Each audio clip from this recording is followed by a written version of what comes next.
ಇನ್ನು ಡಿಕೆಶಿ ತೆರಳಬೇಕಾಗಿದ್ದ ದೇವಸ್ಥಾನದಲ್ಲಿ ಹೆಜ್ಜೇನು ದಾಳಿಯಾಗಿದೆ. ಡಿಕೆ ಆಗಮನಕ್ಕೂ ಮುನ್ನ ದೇವಸ್ಥಾನದಲ್ಲಿ ಜೇನು ದಾಳಿ. ಮಂಡ್ಯ ಜಿಲ್ಲೆ ಕೆಆರ್ಪೇಟೆಯ ಭೂವರಾಹ ದೇಗುಲದಲ್ಲಿ ಈ ಘಟನೆ ನಡೆದಿದೆ. ಇನ್ನೇನು ಕೆಲವೇ ಕ್ಷಣಗಳಲ್ಲಿ ಭೂವರಾಹ ದೇಗುಲಕ್ಕೆ ಭೇಟಿ ನೀಡಬೇಕಿದೆ ಡಿಕೆ ಶಿವಕುಮಾರ್. ಹೆಜ್ಜೇನು ದಾಳಿಯಿಂದ ಎದ್ನೋ ಬಿದ್ನೋ ಅಂತ ಓಡಿದ್ದಾರೆ ಭಕ್ತರು. ಆ ದೇವಸ್ಥಾನಕ್ಕೆ ಇವತ್ತು ಡಿಕೆ ಶಿವಕುಮಾರ್ ತೆರಳಬೇಕಾಗಿದೆ, ಹೋಗ್ತಾರೆ. ಬಟ್ ಅದಕ್ಕೂ ಮುನ್ನ ಅಲ್ಲಿ ಭಾರಿ ಪ್ರಮಾಣದಲ್ಲಿ ಜೇನು ದಾಳಿಯಾಗಿದೆ. ಐ ಥಿಂಕ್ ಅಲ್ಲಿ ಜೇನು ಗೂಡು ಕಟ್ಟಿರುತ್ತೆ ಅಂತ ಅನಿಸುತ್ತೆ. ಏನೋ ಡಿಸ್ಟರ್ಬೆನ್ಸ್ ಆದಾಗ ಜೇನುಗಳು ದಾಳಿ ಮಾಡ್ತವೆ.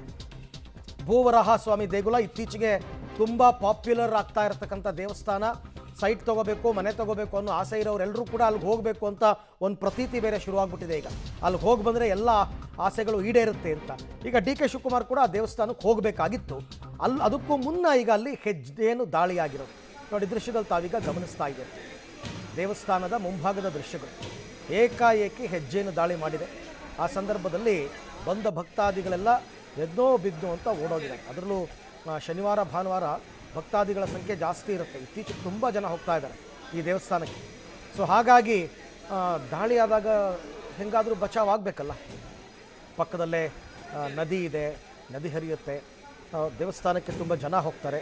ಈ ದೇವಸ್ಥಾನಕ್ಕೆ ಡಿ ಕೆ ಶಿವಕುಮಾರ್ ಇವತ್ತು ಭೇಟಿ ಕೊಡ್ತಾ ಇರೋದು. ಅದಕ್ಕೂ ಮುನ್ನ ಬಟ್ ತುಂಬ ಹೊತ್ತೇನು ದಾಳಿ ಇರಲ್ಲ. ಅದ್ರ ಪಕ್ಕ ಸ್ವಲ್ಪ ಹೊತ್ತಾದಮೇಲೆ ಎಲ್ಲ ತಣ್ಣಗಾಗ್ತವೆ. ಸದ್ಯಕ್ಕಂತೂ ಈಗ ಆ ರೀತಿ ಪರಿಸ್ಥಿತಿ. ಮಂಡ್ಯ ಜಿಲ್ಲೆ ಕೆಆರ್ಪೇಟೆ ತಾಲೂಕಿನ ಭೂವರಾಹ ಸ್ವಾಮಿ ದೇಗುಲ. ಆ ಭೂವರಾಹ ಸ್ವಾಮಿ ದೇಗುಲದಲ್ಲಿ ಹೆಜ್ಜೇನು ದಾಳಿಯಾಗಿರುವಂತಹ ಘಟನೆ. ಆ ದೃಶ್ಯದಲ್ಲಿ ತಾವೀಗ ಅದನ್ನು ನೋಡ್ತಾ ಇದ್ದೀರಿ. ಸ್ವಲ್ಪ ಹೊತ್ತು ಅದು ಹಾಗೆ ಇರುತ್ತೆ, ಹಾರ್ತಾ ಇರ್ತದೆ. ಅದಾದಮೇಲೆ ಸ್ವಲ್ಪ ಹೊತ್ತಾದಮೇಲೆ ಸರಿ ಹೋಗುತ್ತೆ. ಡಿ ಕೆ ಶಿವಕುಮಾರ್ ಕೂಡ ಇನ್ನೇನು ಸ್ವಲ್ಪ ಹೊತ್ತಲ್ಲೇ ಈ ದೇವಸ್ಥಾನಕ್ಕೆ ಭೇಟಿ ಕೊಡ್ತಾ ಇದ್ದಾರೆ.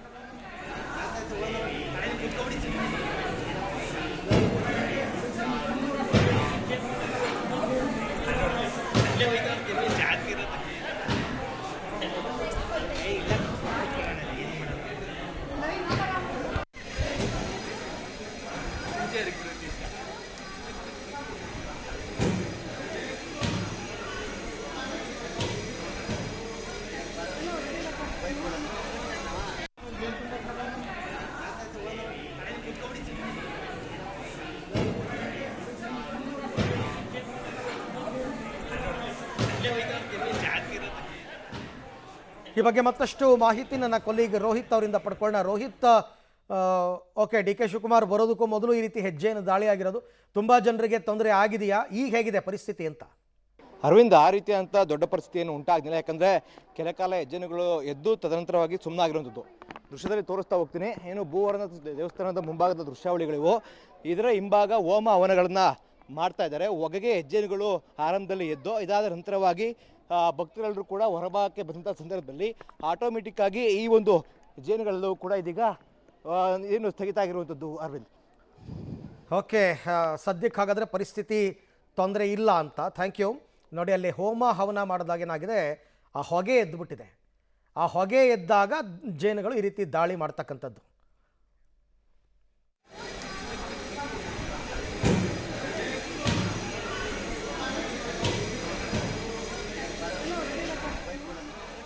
ಓಕೆ, ಮತ್ತೆ ಸಂಪರ್ಕಕ್ಕೆ ತಗೋತೀನಿ ನನ್ನ ಕೊಲೀಗ್ ರೋಹಿತ್ ಅವ್ರನ್ನ. ರೋಹಿತ್, ತೋರಿಸ್ಬೋದಾ ಈಗ ಅಲ್ಲಿ ಹೇಗಿದೆ ಪರಿಸ್ಥಿತಿ ಅಂತ? ಅಂದರೆ ದೇವಸ್ಥಾನದ ಒಳಭಾಗದಲ್ಲಿ ತುಂಬ ಜೇನುಗೂಡು ಕಟ್ಟಿತ್ತಾ ಹೇಗೆ ಅಂತ?